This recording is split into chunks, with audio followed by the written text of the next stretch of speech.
Okay, praise lord. Thank you. దేవుని పరిశుద్ధ నామమునకు మహిమ ఘనత ప్రభావాలు కలుగును గాక. దేవుడిచ్చిన శ్రేష్టమైన అవకాశం బట్టి దేవాది దేవునికి కృతజ్ఞతాస్తుతులు వందనాలు తెలియచేస్తున్నాను. ఇది గొప్ప ధన్యతగా నేను భావిస్తున్నాను. దేవుడిచ్చిన అవకాశం బట్టి మహిమ ఘనత ప్రభావాలు దేవునికి చెల్లించుకొంచున్నాను. చాలా సంతోషం ఈ సాయంకాల సమయంలో దేవుని వాక్యమును మీ అందరితో కూడా పంచుకుంటా. అదేవిధంగా మరి నాకు దేవుని వర్తమానమును ఈ సాయంకాల సమయంలో మీతో పంచుకుంటాకు మన ప్రియులు డాక్టర్ యోబ్ గారు నాకు ఇచ్చిన అవకాశాన్ని బట్టి వారికి కృతజ్ఞతలు చెల్లిస్తున్నాను. ఈ సహవాసంలో పాల్గొన్న మీ అందరికీ నడిపిస్తున్న దైవ సేవకులకు అందరికీ, ప్రతి ఒక్కరికి మన రక్షకుడు మన విమోచకుడైన యేసుక్రీస్తు పరిశుద్ధ నామంలో మీ అందరికీ వందనాలు, శుభం తెలియచేస్తున్నాను. ప్రభునామానికి మహిమ కలుగును గాక. దేవుడు మనల్ని కూడా సజీవ లెక్కలో ఉంచి చక్కని ఆరోగ్యం ఇచ్చి మరి చక్కని అవకాశమును మనకు అనుగ్రహించున్నారు. ఎంతో మంది ఇటువంటి ధన్యత లేదు. So I'm of north Indian. ఎందుకంటే నేను ఎప్పుడు చెబుతూ ఉంటాను, నేను సగం నార్త్ ఇండియన్ అని. ఎందుకంటే నేను నార్త్ ఇండియాలో దేవుని మహాకృపను బట్టి 19 సంవత్సరాలు పరిచర్య చేశాను. నాకు తెలుసు, అనేక రాష్ట్రాల్లో తిరిగి చూశాను. ఎంతో మందికి ఇటువంటి సహవాసం లేదు. ఎంతో మంది దేవుని వాక్యమును ఎరిగినటువంటి వారు ఉన్నారు. మరి మన రాష్ట్రాల్లో మనకు దేవుడిచ్చిన చక్కని అవకాశం బట్టి దేవుని స్తుతిస్తున్నాను. చిన్న ప్రార్థన చేసుకున్నాం. కృపగల తండ్రి, మీకు స్తోత్రాలు వందనాలు చెల్లిస్తున్నాం. మీరు ఇచ్చిన చక్కని అవకాశం బట్టి, సమయాన్ని బట్టి మీకు వందనాలు. ఇంతవరకు పాటల ద్వారా ప్రభా నేను స్తుతించి మహింపరిచున్నాం. ఆకాశము కింద భూమి పైన ప్రభా మీరొక్కరే మా స్తుతులకు పాత్రుడు. మీ వంటి వారు ఒక్కరూ లేరు ప్రభా. మా రక్షకుడు, మా విమోచకుడు తండ్రి, మీకు స్తోత్రాలు వందనాలు చెల్లిస్తున్నాం. మీరు మా మధ్య ఉన్నందుకు మీకు వందనాలు చెల్లిస్తున్నాం. అయ్యా తండ్రి, చక్కని సహవాసం బట్టి మీకు వందనాలు. పాల్గొన్న ప్రతి బిడ్డను దీవించండి, ఆశీర్వదించండి తండ్రి. మీకు స్తోత్రాలు చెల్లిస్తున్నాం. ఇప్పుడు కొద్ది నిమిషాలు వాక్యం మేము ధ్యానించినగా తండ్రి, వాక్యమైన దేవా మా అందరితో మాట్లాడండి. ప్రభావం బలపరచండి అయ్యా తండ్రి. మాకు జ్ఞానం దయచేయండి. మీకు స్తోత్రాలు చెల్లిస్తున్నాం. ఈ చక్కని సహవాసాన్ని బట్టి వందనాలు అయ్యా తండ్రి. మరి నడిపిస్తున్న మీ సేవకులను బట్టి వందనాలు చెల్లిస్తున్నాం. దీవించండి, ఆశీర్వదించమని మా రక్షకుడు మీ కుమారుడైన యేసునామమున అడిగి వేడుకొంచున్నాను తండ్రి. ఆమేన్, ఆమేన్. Praise lord. ప్రియులారా, నా వాక్య సందేశంలో మధ్య మధ్యలో కొంచెం హిందీ కూడా నేను మాట్లాడతాను. అని హిందీ ఏదో నాకు తెలుసు అని కాదు, ఎవరు అలా అర్థం చేసుకోవద్దు. కానీ నాకు అలవాటు. నేను కూడా దేవుని కృపను బట్టి నేను ప్రతిరోజు హిందీ ఆన్లైన్ సర్వీస్ నడిపిస్తూ ఉంటాను. ఎంతో మంది దైవ సేవకులు అనేక రాష్ట్రాల నుంచి అనేక మంది నాకు తెలిసినటువంటి వారు అందులో పాల్గొంటూ ఉంటారు. సహవాసం బట్టి దేవుని స్తుతిస్తూ ఉన్నాను. నాకు అలవాటు కాబట్టి హిందీలో. సో మధ్య మధ్యలో కొంచెం హిందీ కూడా ఒకవేళ నేను మాట్లాడితే మీరు కొంతమంది అర్థం చేసుకోగలరని నేను భావిస్తూ ఉన్నాను. ప్రభు నామానికి మహిమ కలుగును గాక. వాక్య ధ్యానంలోకి వెళ్ళే ముందుగా నేను కూడా ఒక చిన్న పాట, ఈ పాట తెలుగులో కూడా ఉంది. ప్రభు కా ఆనంద్ హై మేరీ తాకత్, సంసార్ మే యీశు హై మేరీ తాకత్. ఈ పాట తెలుగులో కూడా ఉంది కాబట్టి కొంతమంది అర్థం చేసుకోగలరని భావిస్తున్నాను. పాట అంతా పాడను కానీ కొంచెం పాడాలని ఆశిస్తున్నాను. నేర్చుకోగలిగిన వారు హిందీలో ఈ పాట నేర్చుకోగలిగితే చాలా బాగుంటది. తెలుగులో కూడా ఉంది. ప్రభు కా ఆనంద్ హై మేరీ తాకత్, సంసార్ మే యీశు హై మేరీ తాకత్. प्रभु का आनंद है मेरी ताकत, संसार में यीशु है मेरी ताकत. वो मेरा आनंद हर एक दिन में, वो मेरा सहारा है. वो मेरा आनंद हर एक दिन में, वो मेरा सहारा है. जब मैंने सोचा मैं अकेला हूँ, तब प्रभु यीशु ने मुझसे कहा, संसार के अंत तक साथ रहने वाला मैं तेरे साथ हूँ. संसार के अंत तक साथ रहने वाला मैं तेरे साथ हूँ। जब मैंने सोचा कि निर्बल हूँ, तब प्रभु यीशु ने मुझसे कहा, शक्ति देने वाला, सामर्थ देने वाला मैं तेरे साथ हूँ। शक्ति देने वाला, सामर्थ देने वाला मैं तेरे साथ हूँ। प्रभु का आनंद है मेरी ताकत, संसार में यीशु है मेरी ताकत। Praise the lord. ప్రభు నామానికి మహిమ కలుగును గాక. మన వాక్య ధ్యానం కొరకై 2వ తిమోతిలు 3వ అధ్యాయము 1-4 వరకు సో ఈ వాక్య భావన మనం చదువుకున్నాం. 2వ తిమోతిలు 3వ అధ్యాయం 1-4 వరకు నేను చదువుతున్నాను. అంత్య దినములో అపాయకరమైన కాలములు వచ్చునని తెలుసుకున్నాము. ఎలాగనగా మనుషులు స్వార్థప్రియులు, ధనాపేక్షకులు, బింకములాడువారు, అహంకారులు, దోషకులు, తల్లిదండ్రులకు అవిధేయులు, కృతజ్ఞత లేని వారు, అపవిత్రులు, అనురాగరహితులు, అతిద్వేషులు, అపవాదకులు, అజితేంద్రియులు, క్రూరులు, సజ్జన ద్వేషులు, ద్రోహులు, మూర్ఖులు, గర్వాంధులు, దేవుని కంటే సుఖానుభవం ఎక్కువగా ప్రేమించువారు, పైకి భక్తి గలవారి వలె ఉండి దాని శక్తిని ఆశ్రయించిన వారైందురు. ఆమేన్. ప్రియులారా, ఈ వాక్య భాగంను ఈ సాయంకాల సమయంలో నా సందేశం కొరకు నేను ఎంచుకున్నాను. ముఖ్యంగా ఈ రాత్రికాల సమయంలో, వర్తమాన సమయంలో మన సమాజంలో, మన దేశంలో జరుగుతున్నటువంటి విషయాలను నేను దృష్టిలో ఉంచుకొని ఈ భాగం నేను ఎన్నుకున్నాను. మనిషి యొక్క నైతిక స్వభావము దిగజారిపోతూ ఉన్నది. మనిషి దేవుని స్వరూపంలో, దేవుని పోలికలో సృష్టించబడిన మనిషి నిజంగా దేవుని పోలికలో సృష్టించబడ్డాడా లేదా జంతువుల పోలిక స్వరూపంలో సృష్టించబడ్డాడా అనే విధంగా మనిషి యొక్క ప్రవర్తన ఈ రోజుల్లో ఉంటుంది. ప్రియమైన దేవుని బిడ్డలారా, మన సమాజంలో, మన చుట్టూ, మన దేశంలో, ప్రపంచంలో జరుగుతున్నటువంటి విషయాలు మన అందరికీ తెలుసు. అనేక సంఘటనలు, రీసెంట్ గా జరిగినటువంటి విషయాలు, ప్రతిరోజు వింటున్నటువంటి వార్తలు నేను వింటున్నప్పుడు నా హృదయం ఎంతగానో కలిచివేశాయి, నన్ను ఆలోచింపచేశాయి. I started to think about the man's nature. So అప్పుడు ఈ ఆలోచన, ఈ సందేశం నా మనసుకు వచ్చింది. ఆ విషయాలు నేను మీతో పంచుకున్నాను. ప్రియమైన దేవుని బిడ్డలారా, ప్రియులారా, ఈ అంత్య దినాల్లో జరిగే విషయాల్లో మరియు మనుషుల స్వభావం గురించి పరిశుద్ధ గ్రంథంలో ముందుగానే రాయబడింది. ఇప్పుడు మనం చదివిన లేఖన భాగంలో ప్రస్తుత కాలంలో ప్రతిరోజు మన చుట్టూ జరుగుతున్నటువంటి ఘోరమైన కార్యాల గురించి మనం ప్రతిరోజు వింటూ ఉన్నాం. అది రాజస్థాన్ లో రీసెంట్ గా జరిగిన సంఘటన కావచ్చు, ఇంకా కొన్ని నెలలు లేదా సంవత్సరాల క్రితం కలకత్తాలో జరిగిన విషయం కావచ్చు, ఇంకా ప్రతిరోజు జరుగుతున్నటువంటి విషయం కావచ్చు. ప్రియమైన దేవుని బిడ్డలారా, అయితే నేను ఆలోచిస్తున్నప్పుడు కొన్ని ప్రశ్నలు నా మనసుకు వచ్చాయి. కొన్ని ప్రశ్నలు నా మనసుకు వచ్చాయి. ఆ ప్రశ్నలు నేను మొదటిగా మీ ముందు ఉంచాలి అని అనుకుంటున్నాను. సో మీరు కూడా ఆలోచించండి. ఎందుకు మనిషి ఇంత దుర్మార్గమైన పనులు చేస్తూ ఉన్నాడు? నా మనసుకు వచ్చినటువంటి ప్రశ్నలు నేను ఆలోచిస్తూ ఉన్నప్పుడు, ఈ రోజులో ఇంకా చెప్పాలంటే పురుషులు, ఒకప్పుడు పురుషులు స్త్రీలను చంపేవారు, కానీ ఈ రోజులో భార్య కూడా భర్తలను చంపుతున్నారు. రీసెంట్ ఒక భార్య అయితే ఎక్కడో భర్తను చంపి బాత్రూమ్ లో టైల్స్ కింద అతను డెడ్ బాడీని పాతి పెట్టింది. ఒక లవర్ తన ప్రేమికురాలను తీసుకువెళ్ళి అక్కడి నుంచో తోసివేసి ఇలా పడేసింది. ఎన్నో విషయాలు మనం వింటున్నాం.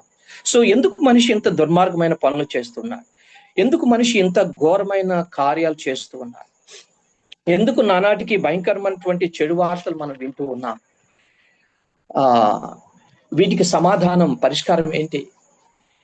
ఈ మనిషిని ఎవరు మార్చగలడు? మనిషి కేవలము చెడును మాత్రమే ఎందుకు చేస్తున్నాడు? ఎందుకు మంచి చేయలేకపోతున్నాడు? మంచి వార్తలు మనం ఎందుకు వినలేకపోతున్నాం? ఇలాంటి వార్తలు ఎంతకాలం మనం వినాలి? సో దేవుడు భూమిపై జరుగుతున్నటువంటి దుష్టత్వమును చూస్తున్నాడా? ఒకవేళ చూస్తున్నట్లయితే చూస్తూ దేవుడు ఎందుకు మౌనంగా ఉన్నాడు? సంఘం యొక్క బాధ్యత ఏంటి? ఇలాంటి కార్యాలు జరుగుతున్నప్పుడు, ఇలాంటి సమయంలో, ఇలాంటి దినాల్లో మరి సంఘం చేయవలసినటువంటి పని ఏంటి? బాధ్యత ఏంటి? సంఘం యొక్క ఈ ప్రశ్నలన్నీ కూడా నా మనసుకు వచ్చాయి. వీటికి జవాబు కూడా నేను చెప్పాలని నేను ఆశిస్తున్నాను. ఈ సందేశం ద్వారా వీటికి జవాబు కూడా నేను మీకు తెలియచేయనున్నాను. ప్రియమైన దేవుని బిడ్డలారా, ప్రియులారా, ఈ ప్రశ్నల గురించి నేను ఆలోచిస్తూ ఉన్నప్పుడు వీటికి జవాబు పరిశుద్ధ గ్రంథంలోనే నాకు దొరికింది. परमेश्वर का वचन में हर प्रश्न का जवाब हमें परमेश्वर का वचन में मिलेगा. ओके, अगर हम परमेश्वर का वचन, पवित्र बाइबल अगर हम अच्छे से पढ़ेंगे, अगर हम अच्छे से जानेंगे, तो हमारा हर एक समस्या का उसका जवाब या समाधान पवित्र शास्त्र बाइबल में हमें मिलेगा. సో మనిషి ఎందుకు చెడును చేస్తున్నాడు? మంచిని ఎందుకు చేయలేకపోతున్నాడు? Okay, why man does only wicked things? Why can't he do the good things? మంచి ఎందుకు చేయలేకపోతున్నాడు? అసలు మనుషులకి ఉన్నటువంటి సమస్య ఏంటి? మనం గమనించినట్లయితే దీనికి జవాబు పరిశుద్ధ గ్రంథంలోనే మనం చూడగలం. రోమీయులకు రాసిన పత్రిక 7వ అధ్యాయము, ఓకే, 7వ అధ్యాయము 14 నుంచి 21 వచనాలు 24 వచనాల వరకు నేను చదువుతున్నాను. రోమీయులకు రాసిన పత్రిక 7వ అధ్యాయము 24వ వచనం నుంచి. ఓకే, సో మొదటి ప్రశ్న చెప్పాను, మనిషి ఎందుకు కేవలం పాపం మాత్రమే చేస్తున్నాడు, లేదా చెడును మాత్రమే చేస్తున్నాడు, మంచి ఎందుకు చేయలేకపోతున్నాడు అని ఈ ప్రశ్నకు జవాబు మనకి రోమీయులకు రాసిన పత్రిక 7వ అధ్యాయము 14 నుంచి 24 వచనాల వరకు. 14, ధర్మశాస్త్రము ఆత్మ సంబంధమైనదని ఎరుగుదును, అయితే నేను పాపమునకు అమ్మబడి శరీర సంబంధి అయి ఉన్నాను. ఏలయనగా నేను చేయనది నేను ఎరుగను, నేను నిశ్చయించున్నది చేయక ద్వేషించున్నదే చేయుచున్నాను. ఇచ్చయింపనిది నేను చేసిన ఎడల ధర్మశాస్త్రము శ్రేష్టమైనదైనట్టు ఒప్పుకొనుచున్నాను. కావున ఇకను దాని చేయునది నాయందు నివసించు పాపమే గాని నేను కాదు. నాయందు అనగా నా శరీరమందు మంచిది ఏది నివసింపదని నేను ఎరుగుదును. మేలైనది చేయవలెననే కోరిక నాకు కలుగుచున్నది కానీ దాన్ని చేయుట నాకు కలుగుటలేదు. నేను చేయగోరు మేలు చేయక చేయగోరని కీడు చేయుచున్నాను. నేను కోరని దానిని చేసిన ఎడల దానిని చేయనది నా యందు నివసించు పాపమే గాని ఇకను నేను కాదు. కాబట్టి మేలు చేయగోరు నాకు కీడు చేయుట కలుగుచున్నదని ఒక నియమము నాకు కనబడుచున్నది. అంతరంగ పురుషుని బట్టి నేను ధర్మశాస్త్రమునందు నేను ఆనందించుచున్నాను గాని వేరొక నియమము నా అవయవములలో ఉన్నట్టు నాకు కనబడుచున్నది. అది నా మనస్సు నందున్న ధర్మశాస్త్రముతో పోరాడుచు నా అవయవములోనున్న పాప నియమమునకు నన్ను చెరపట్టి లోబర్చుకొనుచున్నది. 24 వచనం గమనించండి. అయ్యో, నేనెంత దౌర్భాగ్యుడను, ఇట్టి మరణమునకు లోనగు శరీరం నుండి నన్ను ఎవడు విడిపించును? ప్రైసలో ఇట్టి మరణమునకు లోనగు శరీరం నుండి నన్ను ఎవడు విడిపించును? చూడండి, ద గ్రేట్ అపోస్టల్ పాల్ క్రొత్త నిబంధనలో ఎన్నో పత్రికలు రాసి ఎంతో పరిచర్య చేసిన, is not only the great apostle Paul, is a great spiritual man. ఎంత ఆత్మీయుడు!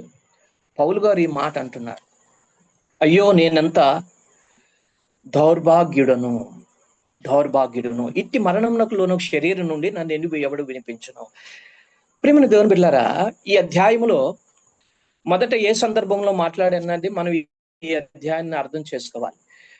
ధర్మశాస్త్రం గురించి మాట్లాడుతూ ధర్మశాస్త్రము పాపం ఏంటో తెలియచేస్తుంది.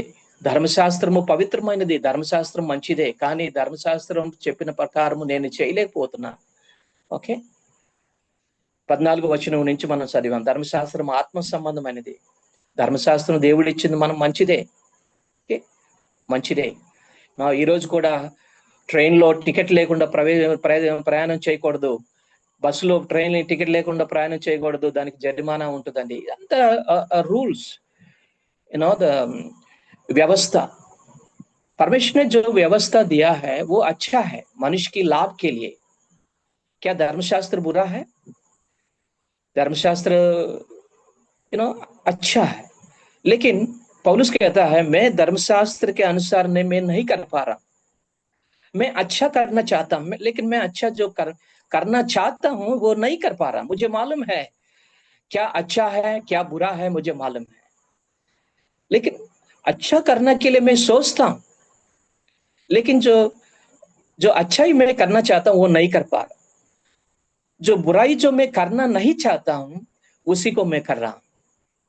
जो పాపము ఏది నేను చేయకూడదు అనుకుంటున్నానో దాన్ని నేను చేస్తున్నా, ఏది చేయాలని నాకు ఆశ ఉన్నదో చేయాలనుకున్నా దాన్ని నేను చేయకపోతున్నా. So what is the problem with apostle Paul అంటే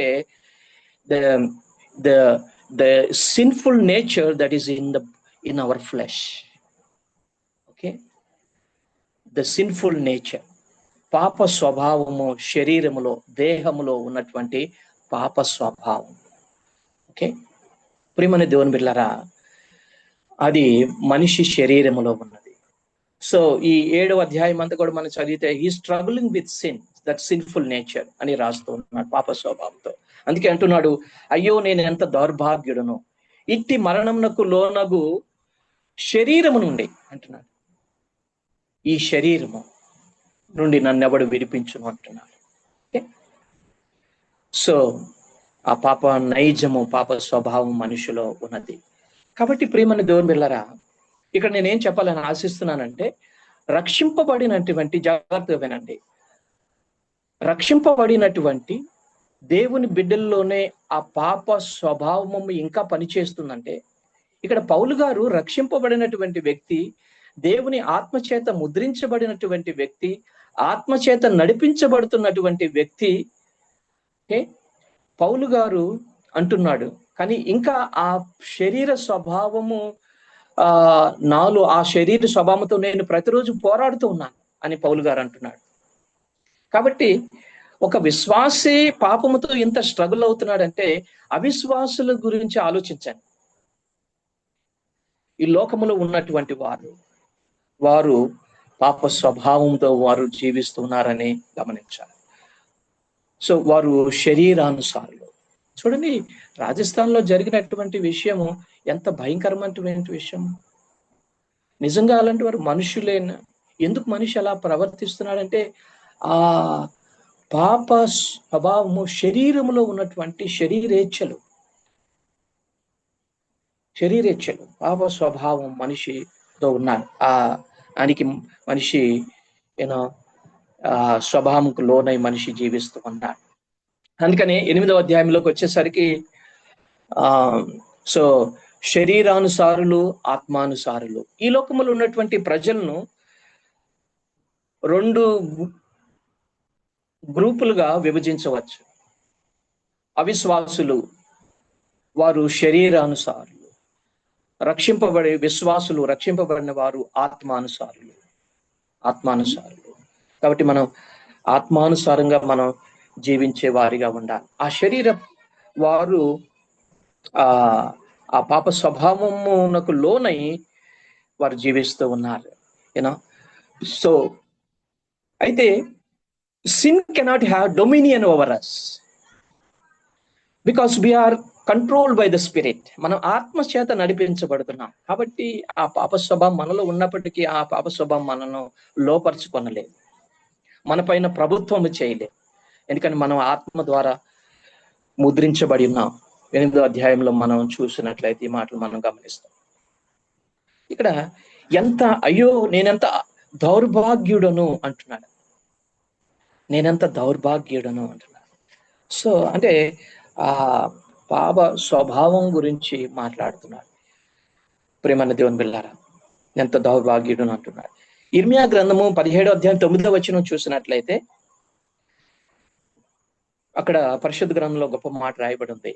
హృదయం అన్నిటికంటే మోసకరం అనేది, అది ఘోరమైన వ్యాధి కలది, దీన్ని గ్రహింపగలవాడెవడు అని రాయబడి ఉంది. అది ఘోరమైన వ్యాధి కలది అని రాయబడి ఉంది. హృదయం మనిషిక. సో मन तो सब वस्तुओं से अधिक धोखा देने वाला है. इसमें एक असाध्य रोग लगा हुआ है. हिंदी बाइबल में जब पढ़ते हैं इसमें एक असाध्य रोग लगा हुआ है. कहाँ रोग लगा हुआ है? मनुष्य की मन में, मनुष्य की दिल में एक असाध्य रोग लगा हुआ है. इस रोग से कौन बचाएगा? అది ఘోరమైన వ్యాధి కలది అని తెలుగులో ఇక్కడ మనం చూస్తున్నాం. హృదయం అన్నిటికంటే మోసకరం అనేది, ఈ హృదయంలో ఘోరమైన వ్యాధి కలది. ఏంటి ఆ రోగం అంటే, ఏంటి ఘోరమైన వ్యాధి అంటే, ఓకే, సో బిల్లి గ్రహం గారు ఏమంటారంటే, okay, there is a disease called sin in every human being. Okay, ప్రతి మనిషిలో ఒక ఘోరమైన వ్యాధి ఉన్నది. అది పాప స్వభావం. సో ఈ ఘోరమైన వ్యాధి, ఓకే, సో ఈ ఘోరమైన వ్యాధి నుంచి ఎవరు విడిపించగలరు? రక్షించే మనిషి, దేవుడు మాత్రమే రక్షించగలరు. Sin is a disease in the human heart. Okay, so ఇది చాలా భయంకరమైనది. కరోనా కంటే కూడా భయంకరమైనది పాపము. ఎందుకంటే కరోనా భౌతిక మరణాన్ని తీసుకువస్తుంది, కానీ పాపము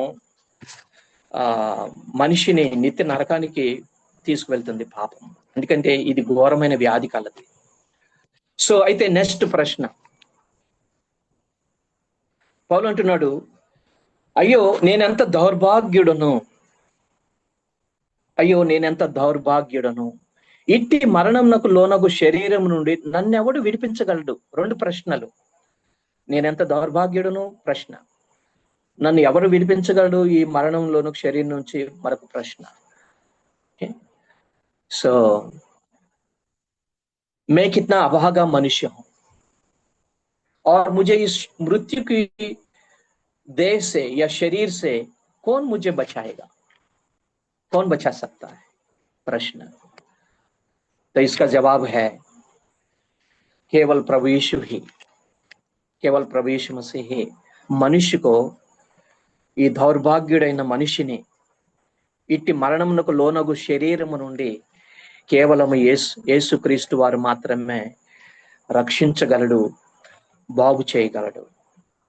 ఓకే, దౌర్భాగ్యుడైన ఈ ఘోరమైన వ్యాధి గల ఈ మనిషిని ఎవరు మార్చగలరు? ఎవరు బాగు చేయగలరు అంటే కేవలం యేసుక్రీస్తు వారు మాత్రమే. Praise the lord. ప్రభునామమునకు మహిమ కలుగును గాక. ఎవరు మెప్పించగలరు?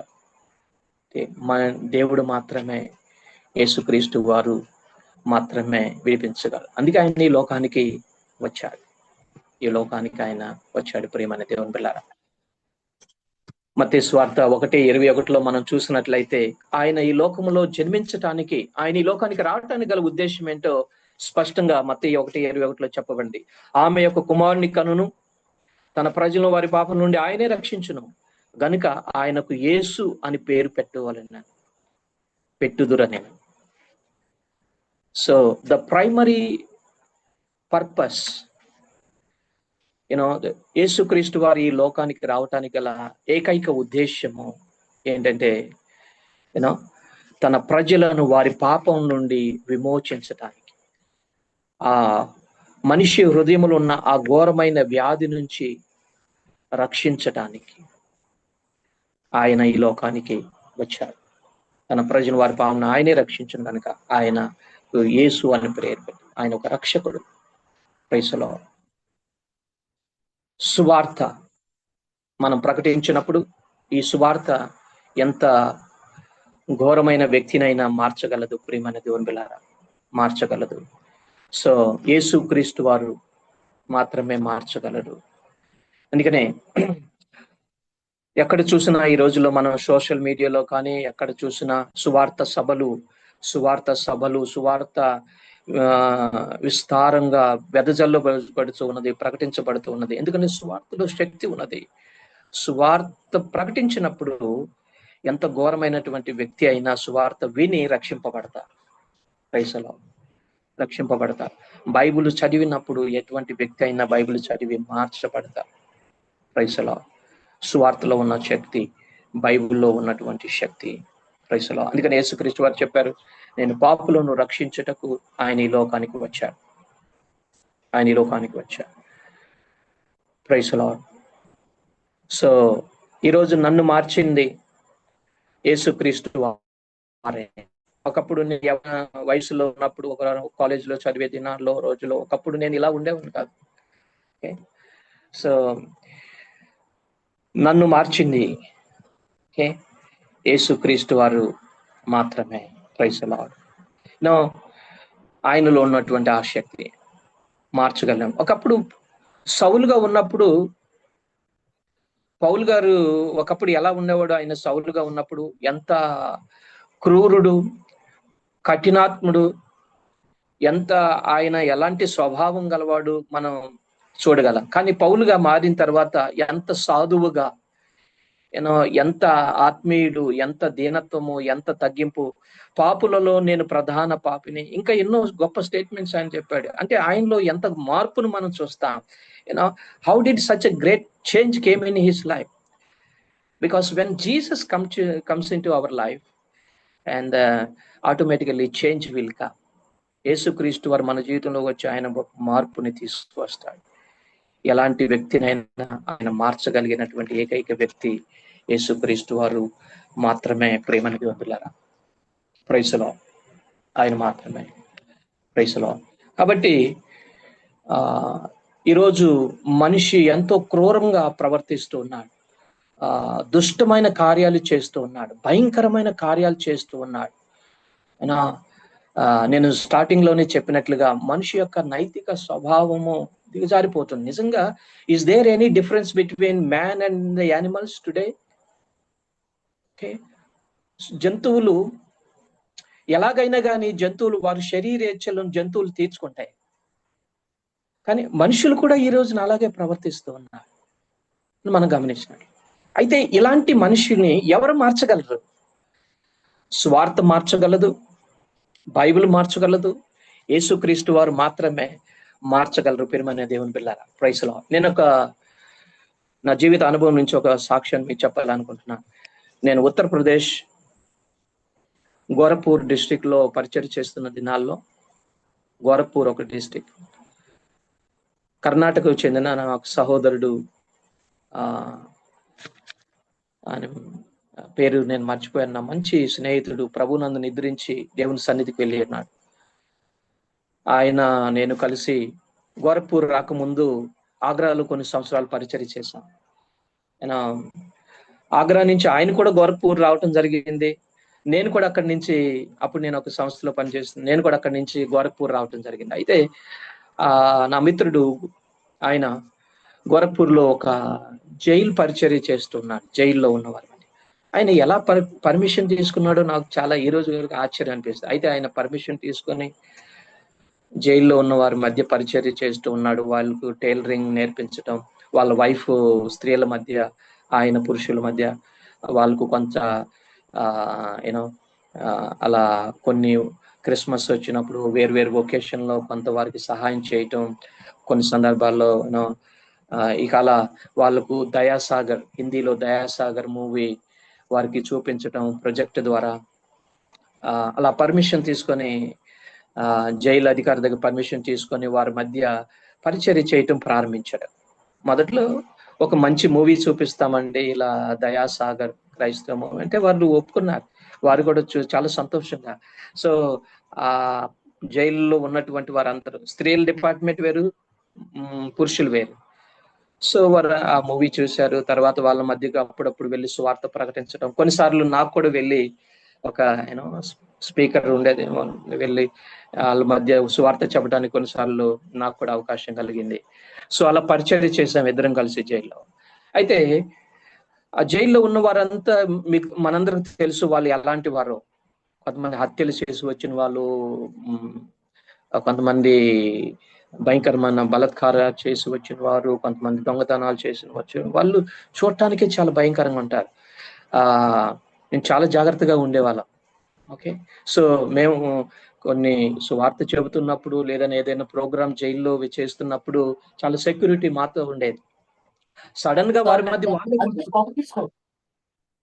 సడన్ గా వాళ్ళ మధ్య వాళ్ళే కొట్టుకుంటూ ఉండేవాళ్ళు. అలాంటి గూండాలుగా వారు. అయితే నేను చెప్పే విషయం ఏంటంటే, ఈ వారి మధ్య సువార్త ప్రకటిస్తూ ఉండగా, పరిచయం చేస్తూ ఉండగా, ఇలాంటి భయంకరమైనటువంటి వారు చాలా మంది మార్చబడ్డారు. Praise the lord. చాలా మంది మార్చారు. అప్పుడు ఆ జైలు అధికారులు వారు చెప్పిన విషయం ఏంటంటే, సార్ మేము ఇన్ని సంవత్సరాల నుంచి మార్చలేనటువంటి ఇలాంటి వారు వీళ్ళలో చాలా మందిలో మార్పు చూసి మేము ఆశ్చర్యపోతున్నాం. మీరు ఎలా వాళ్ళని మార్చారు సార్? వాళ్ళు కొంతమందిలో చాలా మార్పొచ్చింది. కొంతమంది రాత్రి ఏదో పరిశుద్ధ గ్రంథం బైబిల్ చదువుకుంటున్నారు. కొంతమంది ప్రార్థన చేసుకుంటున్నారు పనుకోబోయే ముందు. వాళ్ళలో చాలా ఆధీన యూనో మా యొక్క మాట వినటము, వాళ్ళు కొంతమంది చాలా చాలా మార్పు వాళ్ళలో చూస్తున్నాం. ఇది ఎలా జరిగిందంటే it's only because of Jesus. It's because of the gospel. ప్రేమైన దేవుని బిడ్డలారా. సో ప్రభునామానికి మహిమ కలుగును. ఆయన ఎలాంటి వారినైనా మార్చగలరు. Praise the lord. మరొక ప్రశ్న,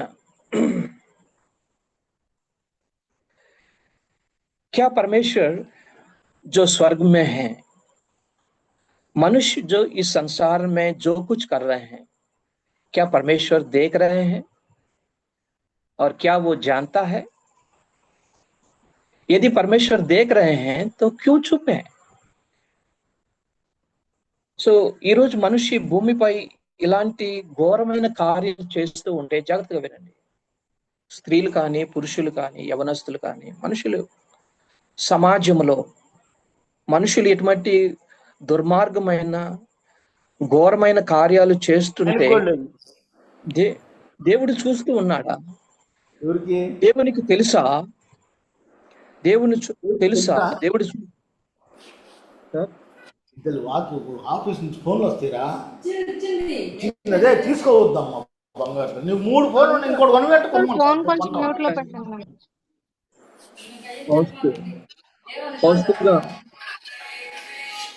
హోస్ట్ గా ఉన్న వారిని వాళ్ళు కంట్రోల్. Thank you.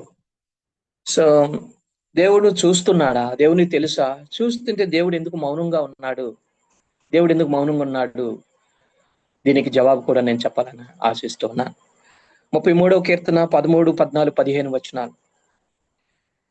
యెహోవా ఆకాశములో నుండి కనిపెట్టుచున్నాడు, ఆయన నరులను దృష్టించుచున్నాడు. 14వ వచనం, తానున్న నివాస స్థలములో నుండి భూలోక నివాసులందరి వైపు ఆయన చూస్తున్నాడు. 15వ వచనం, ఆయన వారందరి హృదయములను ఏకరీతిగా నిర్మించిన వాడు, వారి క్రియలన్నీ విచారించువాడు, వారిని దర్శించువాడు. Praise the lord. సో क्या परमेश्वर मनुष्य जो कर रहे हैं वो देख रहे हैं, क्या जानता है? तो फिर क्यों चुप है? क्यों तुरंत परमेश्वर उनको ऐसे दुष्ट लोगों को नाश नहीं कर रहे हैं? तो वचन में इधर हमने पढ़ा है, सो परमेश्वर देख रहे, वो जानता है हर एक का, कौन कैसे जी रहे हैं, मनुष्य क्या कर रहे हैं और इस संसार में क्या हो रहे हैं, और मनुष्य की बुराई, ये सब परमेश्वर बहुत अच्छे से जानता है और उसके विचारों को, मनुष्य के विचारों को जानता है. ठीक है. सबसे अद्भुत बात है, నీ మనసులో ఉన్న ఆలోచన ఆయన ఎరిగిన దేవుడు. నా మనసులో ఉన్న ఆలోచన ఎరిగిన, మనసులోని ఆలోచనలు చెడ్డవా మంచివా, क्या ये बुरा है या अच्छा है, मनुष्य की स्वभाव कैसे है, मनुष्य की सोच कैसे है, परमेश्वर सब कुछ जानता है. Okay. So praise the Lord. वो सब कुछ जानता है. ఆయన దృష్టించున్నాడు, ఆయన అన్ని చూస్తున్నాడు. कभी नहीं सोचना कि परमेश्वर नहीं जानता है, परमेश्वर नहीं देख रहे हैं. ठीक है, ఆయన అన్ని చూస్తున్నాడు. ఆదికాండము 6:5, ఆదికాండము 6:5, నరుల చెడుతనం భూమి మీద గొప్పదనియు వారి హృదయం యొక్క తలంపులలోని ఊహ అంతయు ఎల్లప్పుడూ కేవలము చెడ్డదనియు యెహోవా చూసి. ప్లీజ్ నోట్ దట్, యెహోవా చూచి. ఆయన చూశాడు, ఆయన ఈ రోజు కూడా చూస్తూ ఉన్నాడు. నరుల చెడుతనం నోవహు సమయంలో భూమి మీద అది గొప్పదనియు వారి హృదయం యొక్క తలంపుల్లోని ఊహ అంతయు అది కేవలము చెడ్డదని యెహోవా అంటాడు. He knows what we are thinking, what is going on in our mind. So అది అంతా ఎరిగిన దేవుడు, మన తలంపులను, మన ఆలోచనలను, మన ప్రవర్తన ఎరిగినది. 6:12, ఆదికాండం 6:12 కూడా చదువుతున్నా. దేవుడు భూలోకమును చూచినప్పుడు అది చెడిపోయి ఉండెను. దేవుడు భూలోకాన్ని చూచినప్పుడు जब यहोवा ने देखा, जब परमेश्वर ने देखा इस पृथ्वी पर रहने वाले इंसान को जब देखा, वो सब बिगड़े हुए थे, वो सब खराब हो गए, बिगड़े हुए थे. అది చెడిపోయి ఉండను చూచినప్పుడు. ఆయన ఈరోజు కూడా చూస్తూ ఉన్నాడు. ఈరోజు మన రాష్ట్రంలో ఎక్కడ ఏం జరిగింది, మన దేశంలో ఎక్కడ ఏం జరిగింది, చాలాసార్లు గమనించండి, మనం వార్తలు ఉంటే మనకు తెలుస్తుంది. సార్ నాకు తెలియదు సార్, నేను వార్తలు వినలేదు, మీరు పలానా వార్త విన్నారా, పలానా చోట జరిగిందంటే నేను వినలేదు సార్, నా వార్తలు నేను వినలేదు అంటాం. మన వార్తలు విన్నప్పుడు మనకు తెలుస్తాయి. కానీ దేవుడికి ఆయన సర్వం ఎరిగినాయి. ఈ రోజు మన దేశంలో ఎక్కడ ఏం జరిగింది, ఏ దేశంలో ఎక్కడ జరిగింది, ఏ మూలన ఏం జరుగుతుంది, పగలు ఏం జరుగుతుంది, రాత్రి ఏం జరుగుతుంది, సమస్తము ఆయన ఎరిగిన దేవుడు. దేవుడు భూలోకమును చూచినప్పుడు సో జ్ఞాని. భూలోకములో జరిగిన విషయాలన్నీ ఆయన ఒకేసారి ఆయన తెలుసుకోగలరు. ఆయన ఒకేసారి తెలుసుకోగలిగిన దేవుడు. ప్రైస్. అయితే ఆయన ఎందుకు మరి మౌనంగా ఉన్నాడు? ఇంత అక్రమము, అన్యాయము, చెడుతనము విస్తరిస్తుంది కదా భూమి పైన. మరి ఆయన ఎందుకు మౌనంగా ఉన్నాడు అంటే పేతురు గారు దీనికి జవాబిస్తూ ఉన్నాడు. 2 పేతురు 3:9, ఎవరును నశింపకూడదని అందరూ మారు మనసు పొందాలని దీర్ఘశాంతము చూపుచున్నాడు. ఆయన దీర్ఘశాంతము చూపుచున్నాడు. మన దేవుడు దీర్ఘశాంతము గలవాడు. దీర్ఘశాంతం. ఆయన సిలువ మాను మీద సిలువ వేస్తున్నప్పుడు, ఆయన తిడుతున్నప్పుడు, కొడుతున్నప్పుడు, హేళన చేస్తున్నప్పుడు, హింసిస్తూ ఉన్నప్పుడు ఆయన మౌనముగా ఉన్నాడు. ఒకవేళ अगर यीशु मसीह अचानक से अगर गुस्सा हो जाता, जब लोग उसको हंसी कर रहे थे, मजाक कर रहे थे और मार रहे थे, सता रहे थे, उसके मुंह पर थूक रहे थे और ये सब कर रहे थे, जब यीशु मसीह को क्रूस की सजा दे रहे थे, अगर यीशु मसीह गुस्सा हो जाता, ఆయనకు ఒకేసారి కోపం వచ్చి ఉంటే ఏం జరిగేది ఉండేది? కానీ ఆయన దీర్ఘశాంతం చూపాడు. ఆయన మౌనముగా ఉన్నాడు. ఆయన ఈ రోజును కూడా దీర్ఘశాంతం చూపుతున్నాడు. ప్రేమైన దేవుని బిడ్డలారా, ప్రైజ్ లార్డ్. కానీ దుష్టుల పాపము చేసి దేవుని శిక్ష నుండి తప్పించుకోలేరు. ఈ వార్త కూడా గమనించాలి, ఈ మాట కూడా. ఈ రోజున మన దేశంలో, సమాజంలో జరుగుతున్న విషయాలను ఆధారంగా చేసుకొని నా వర్తమానం. చాలాసార్లు మీకు తెలుసా కలకత్తాలో జరిగిన విషయము. So I hope you all know very well about. బహుశా కొన్ని నెలలు, బహుశా సంవత్సరం కూడా జరిగిపోతుంది, సంవత్సరం పైన అయిపోయింది. కలకత్తాలో ఒక డ్యూటీలో ఉన్నటువంటి నర్సు జరిగినటువంటి బలాత్కారం, ఘోరమైన हमारे देश को हिला दिया उस खबर, उस घटना ने. సో అలాంటివి ఎన్నో జరుగుతున్నాయి. That is just one. అలాంటివి ఎన్నో జరుగుతున్నాయి. అయితే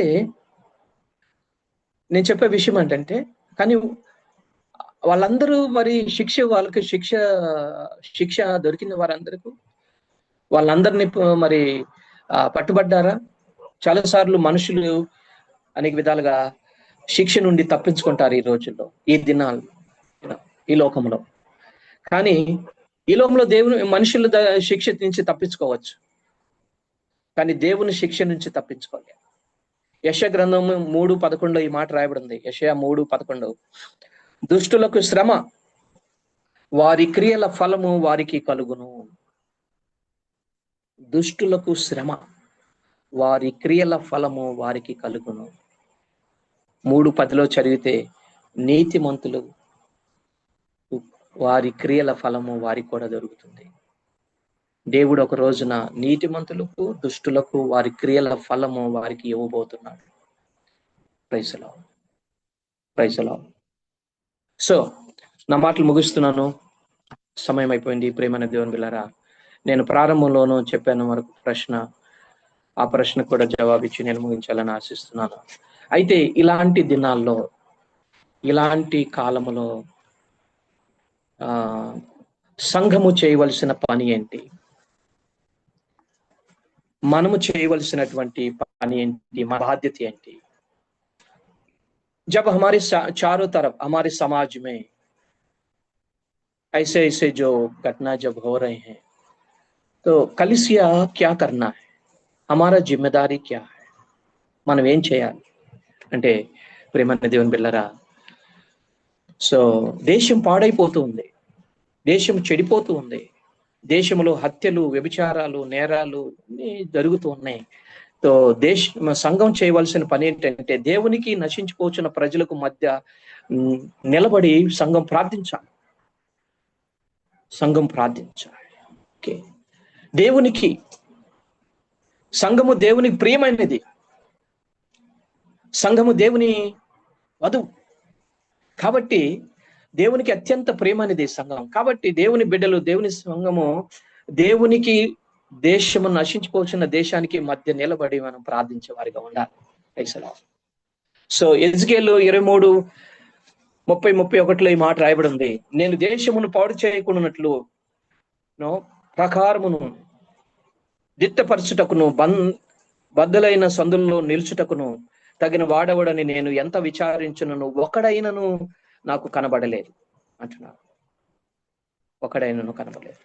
సో కాబట్టి దేశ ప్రజల మధ్య నిలబడి మనం ప్రార్థించే వారిగా మనం ఉండాలి. ప్రియమైన దేవుని బిడ్డలారా, ప్రభువా మా దేశాన్ని బాగు చేయి, మా ప్రజలను బాగు చేయి, మా ప్రజలను కరుణించు.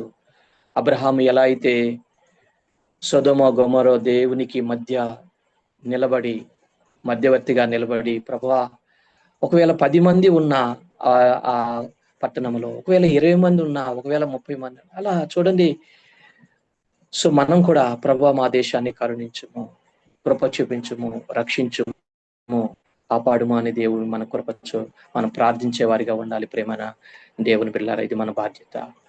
అలాంటి భారమును, అలాంటి కృపను మరి దేవుడు మనందరికి కూడా దయచేయును గాక. మరొకసారి అవకాశం ఇచ్చిన దేవునికి, మరి దైవజనులు డాక్టర్ యోబు గారికి, మీ అందరికి కూడా వందనాలు తెలియజేస్తున్న మాటలు ముగిస్తున్నాను. చిన్న ప్రార్థన. కృపగల తండ్రి, మీకు స్తోత్రాలు, వందనాలు చెల్లిస్తున్నాను.